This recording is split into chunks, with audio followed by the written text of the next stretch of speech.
ever created in the history of mankind. Alright, I'm gonna do like a little bit of a review. It won't be too long. It'll be short and sweet. I actually think this game is great. When I was a kid, like I said, I always thought the 2D Zelda games were all like this. I thought they were all side-scrolling games. So when I later found out, and this was after I played Ocarina of Time, when I found out they were top-down view, mostly, I was like kind of surprised by that. So I was always naturally drawn to this game, because like as a kid, all my friends, whenever they played Zelda, they played this game. That's why I thought they were all like this. So I really wish there were more games like this. I think there's so much potential. Zelda 2 is basically a Metroidvania game before Metroidvania games ever existed. And so it was trying new things. It was trying to break new ground, and innovate the series. And I really wish they went in this direction. Now the actual mechanics of the game, this game is incredibly hard, and that can put people off. And I can understand why, because I felt like giving up many times. And I have played this game before, and I kept on giving up at Death Mountain. That's the sticking point. Now there's like a couple of things that make this game super hard. You can't attack and move at the same time. The range of your attack is very short, and the area of the hurt box is very narrow. All those things combined make this game so difficult, and it doesn't help that before Death Mountain, there are no good places to grind and level up. To add on top of the difficulty, they actually made the American version harder than the Japanese version. In the Japanese version, you can level up much faster, and they all level up equally. So you can actually get a level 8 sword by Dungeon 2. I've seen it before. The reason is, again, most people hypothesize that it's due to Blockbuster, and they didn't want American gamers to be able to beat this in a single sitting. But I don't see how anyone could beat this in a single sitting anyway, unless they had Nintendo Power. The overworld and, figuring out how to get through the game, it is impossible without a walkthrough. And that was done intentionally because they wanted people to buy Nintendo Power magazines. That's the reason. Like, how would anyone know to break some of those blocks to fall down a pitfall in order to progress in the game? How would anyone be able to find the hidden town in, East Hyrule? There are some hints, and I appreciate that they do give some hints. I guess, in a sense, it's not totally impossible, but there are some sticking points that I do believe are nearly impossible to figure out without a walkthrough or guide. So if anyone is able to beat this game without a walkthrough, wow, that's amazing. But that is a criticism against it, and it's valid. Now, despite that, this game, I really do like this game. I think it is, actually, I'll say it's fantastic. It is a lot of fun. Once you get past the difficulty curve, once you get past Death Mountain, it's all downhill from there. Death Mountain is the sticking point, but if you can get past it, you can beat the game. And once you beat the game, you're gonna like this game.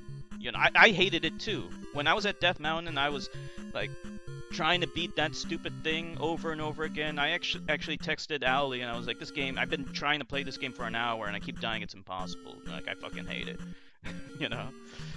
But that's the weakling way out. If you stick with it, you can beat it.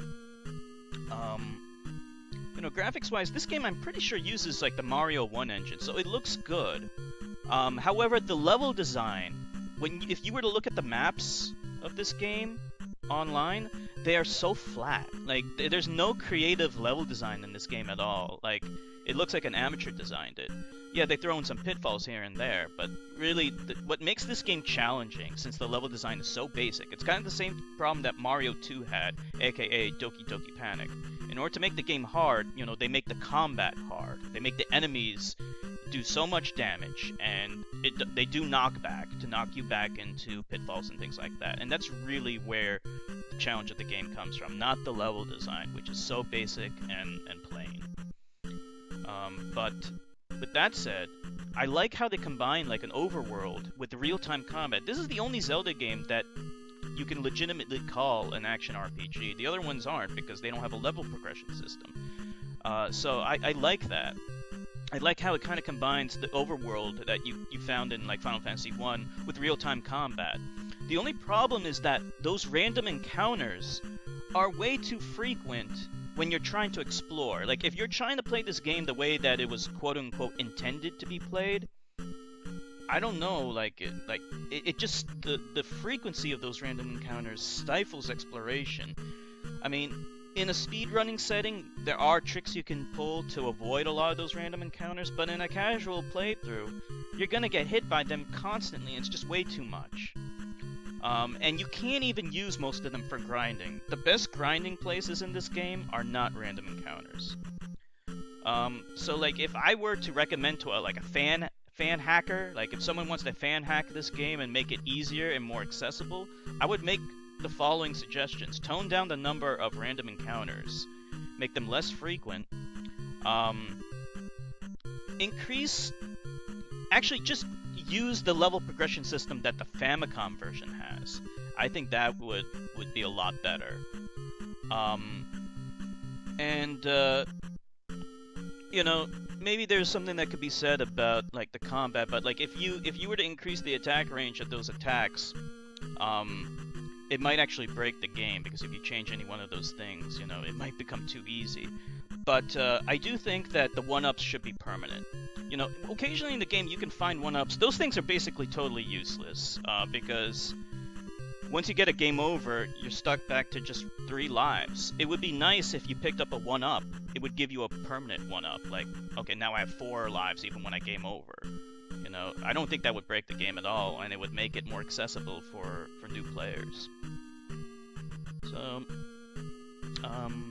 the music, I would be remiss in not mentioning how awesome the music is. I love the music, and the ending theme for this game is my favorite Zelda theme of all time. I don't think they used it in any other game either. The Japanese Famicom version actually has some altered music, and it's enhanced. Unfortunately, the sound effects are worse. If you watch like a playthrough of that, you'll see what I'm talking about. But definitely check out the music for that version, because it's improved in some places and different in others. So yeah, I think this game's great. I think any Zelda fan should at least try it, and don't dismiss it. It's not the worst Zelda game. That dishonor belongs to Skyward Sword, which is a piece of shit. And that's it. That's all I gotta say about it. Alright.